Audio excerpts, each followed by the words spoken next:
Hey, this is Ben Ingram, and this is Riding with the Braves. So hop in. Let's see who else is riding with us today.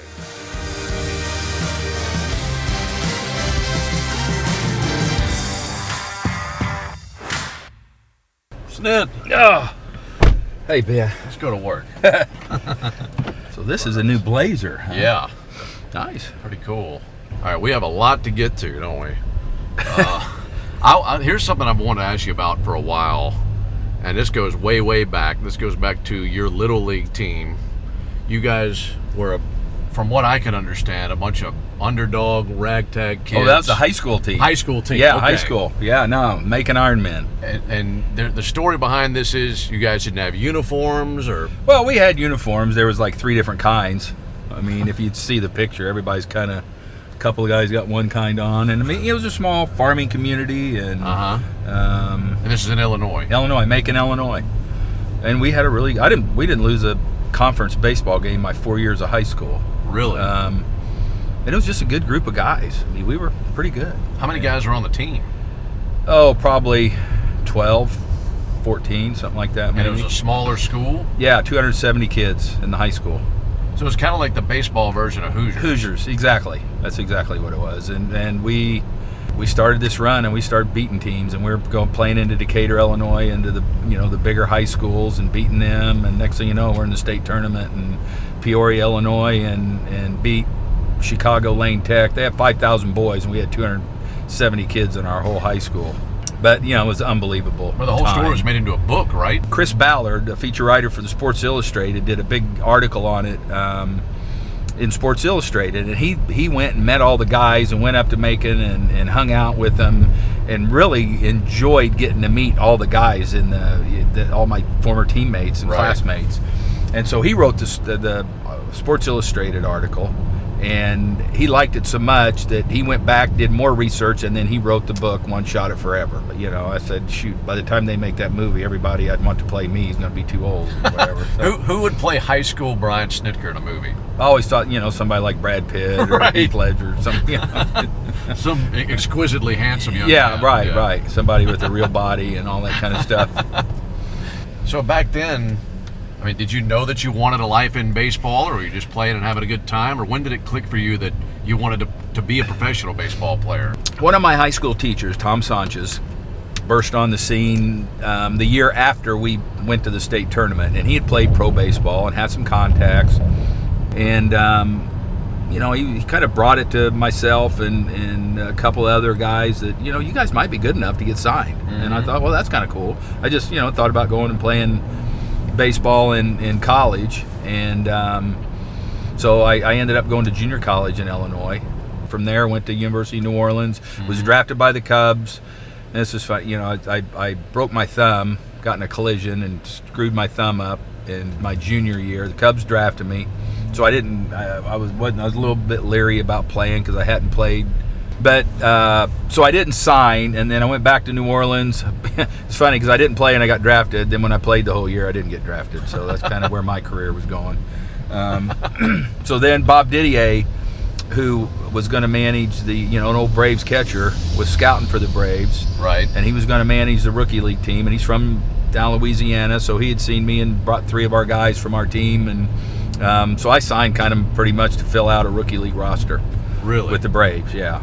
And went and played in Kingsport. And then, played up, I got as high as AAA a little bit. Oh, yeah, I don't know. I couldn't. And catching? I was a catcher, yeah. I didn't know where the ball was going. I was throwing the ball all over the place. If I could have harnessed that part of it, I realistically could have had a chance probably of being a kind of a backup type guy. Right. And then, I'm playing, and they release me from AA, and Hank keeps me around, and I throw batting practice and hang around the team, and then he asked me to go to the rookie league, and I went to the rookie league for like 3 weeks and was the pitching coach. So they had, like, back then you didn't have all these coaches and rovers and all that stuff. You say Hank was the scouting director, right? No, he was the farm director. Okay. Yeah, he had just quit playing not long before, and he was the farm director and saw something in me, offered me the opportunity to stay, and been doing it ever since. So Hank was your first boss? Yeah.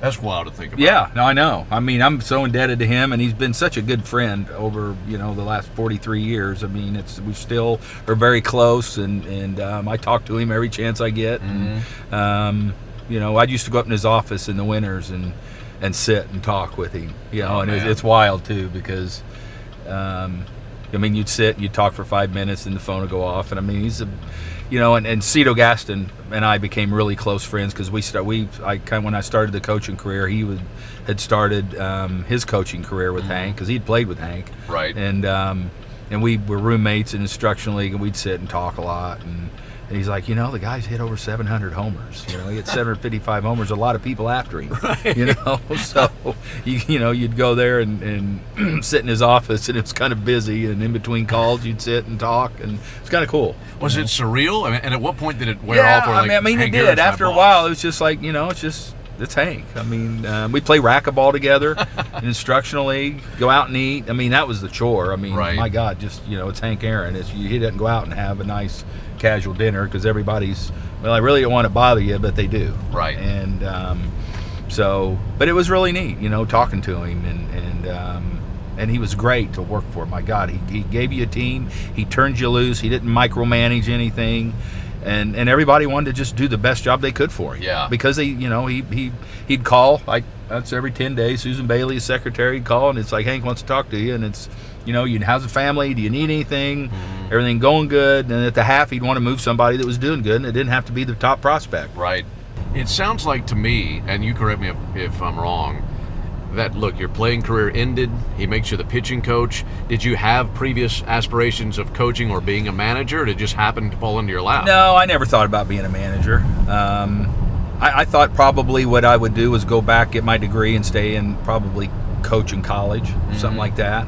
I always, I've been playing since I was 6 years old every summer, and I'll be 64 in October. So even back then, I just kind of thought that I would probably go back, get a degree, and coach in college. When did you first meet Bobby Cox? Well, in instructional league. He came down in instructional league when he was managing, and what and too, I remember him coming down and sitting in that room and making everybody there feel like they're the most important guy in the organization, just like he did when I'd coaching third base for him, and you go into a ballpark and everybody that he ran into, he made him feel, whether it was a cab driver going to the ballpark or the lady running out, working outside the door. He made everybody feel like they were the most important person in the building. And he's always had that gift. Right. And it's so honest and true.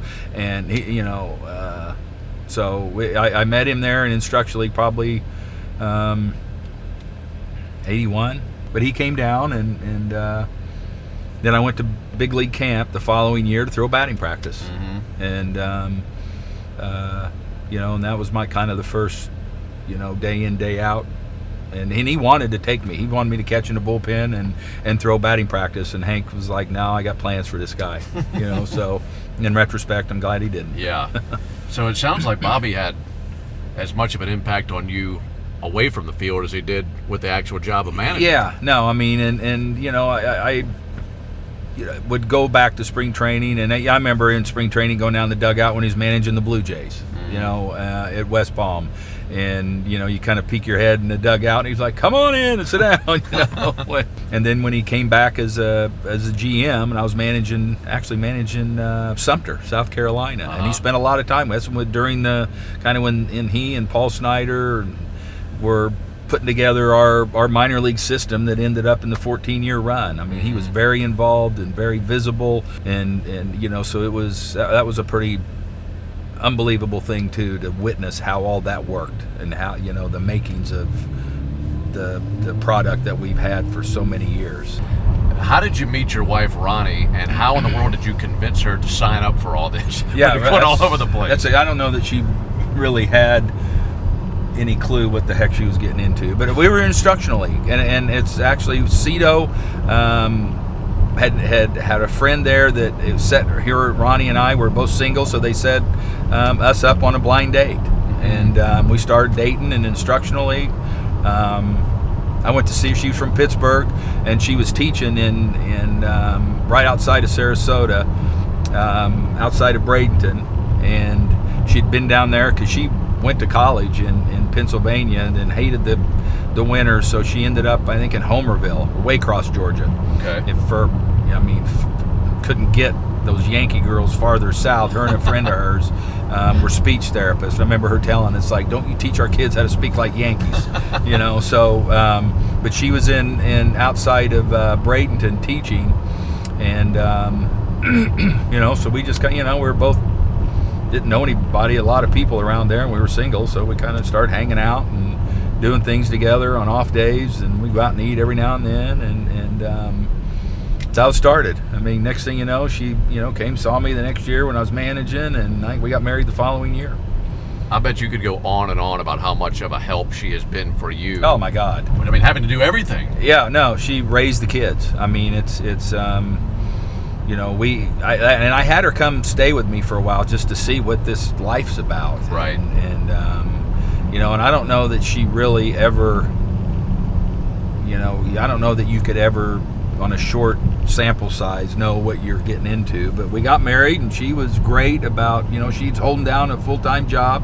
She was still teaching then. And we lived in Bradenton. And so she'd come see me in the summer, then, go back when school started. Then I'd go back home, and usually back there in Bradenton, we were in Sarasota at the Instructional League. And so we'd do all that. And then come spring training, she'd be teaching, come to West Palm for a few weeks and or a few trips or whatever, and then go back and teach, and then come see me in the summer, and then it started. I mean, it was just kind of, it was always something new. You're meeting new people all the time, making new friends, and she seemed to like it. And then when we started having children, it was, oh my God, it was, dragging a trailer behind you with baby beds and all that stuff after school, and she'd come see me, and I'd leave home in February, and then she'd come to spring training once, and then she'd go back home and then bring the kids when school was out, and it was like, God, you're seeing them in these huge gaps, and they're like different people when you see them. We'd set up house wherever we were. As the kids grew up, they kind of liked going to baseball. I mean, I raised Troy in a dugout and a field and a bus and the whole thing, and now he's in Major League Baseball. And my daughter they'd put a chair, she'd take me out to the ball game, between innings, and they'd take her in the press box or put her in a chair. I remember in Danville, and when we went to Myrtle Beach, we went on the first road trip, and it was a brand new situation there, and they stayed and helped them set up the pro shop and get the clubhouse ready and things like that. So it's kind of always been a family affair for all these years. I mean, getting to manage in the big leagues, I'm sure, had to be the goal. It finally happens. Were there days where you just weren't certain if this would actually come to fruition? Oh, no, yeah. When I left in 13, when I came to coach third base, I thought, I wouldn't mind giving this a crack. And by the time, I was recycled for the third time in 13, I was like, you know what, I don't need this I don't have to do this. I mean, I kind of came to the conclusion that I'm probably past that time now. As you see all the younger guys that were, the people were hiring, and I had, coached third base for a long time, and elected to stay with the organization and went and managed AAA. And I was just like, figured, all right, this is, my window's closed. And I was good with it. I said, I don't need this to validate everything I've done in the game and who I am and all that. And honestly, when they called the morning and told me that they wanted me to take the team over, I thought they said bench coach. And then it was like, we want you to manage the team. So it was kind of surreal then when I finally got that call and asked me to take the team over. So when they made that phone call, did you think, well, I'm just going to do this for the rest of the season, or did you really think? Yeah, I didn't really know. I mean, that's kind of probably what I figured. I was just, I was just inheriting this, and they felt like they needed to make a move, and that was tough too, because I was replacing one of my good friends. Right. Freddie and I were very close, still are.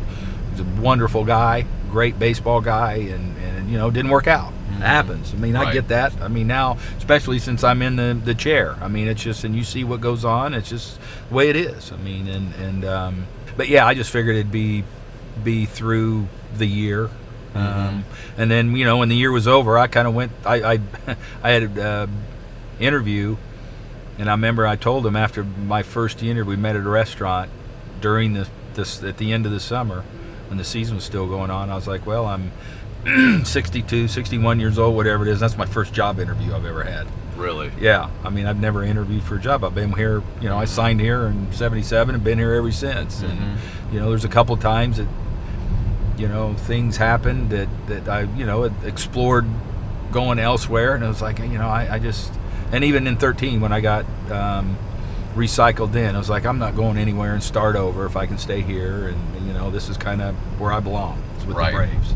I'm a Brave. And I didn't want to go start over anywhere. And I said, all of our clubs are in the Southeast. And, so I just, if they'll have me here, I'm just going to stay here. I'm not going to kind of put my ego aside, and I enjoy what I'm doing and like all the people here. And so I just stayed. Yeah. In the time that has passed since, you won a Manager of the Year award, you won a division title, you got to be part of the National League coaching staff of the All-Star game this year. What an honor that was. Oh my God! That blew me away when I got that call and asked me if Dave Roberts called and said, I'd like for you to be this honorary coach. Mm-hmm. And he said, you can take a couple of days. And I'm like, are you kidding me? I'm in, And I told people, it's like I got to the All-Star game, I couldn't stop hugging him. Yeah. I mean, there's only one other. That's the only me. person who got to do that. I was there with you and his staff. And I think because I talked to Wash about this because he had managed and it used to be they'd take two managers, what I remembered. Right. But now they just take an honorary coach, is what it's called. And I was like, and it was just a phenomenal experience too. Mm-hmm. It was such a good time, and just something I'll remember the rest of my life. Well, it's definitely been a sweet era of your life, getting all these opportunities and managing at the big leagues.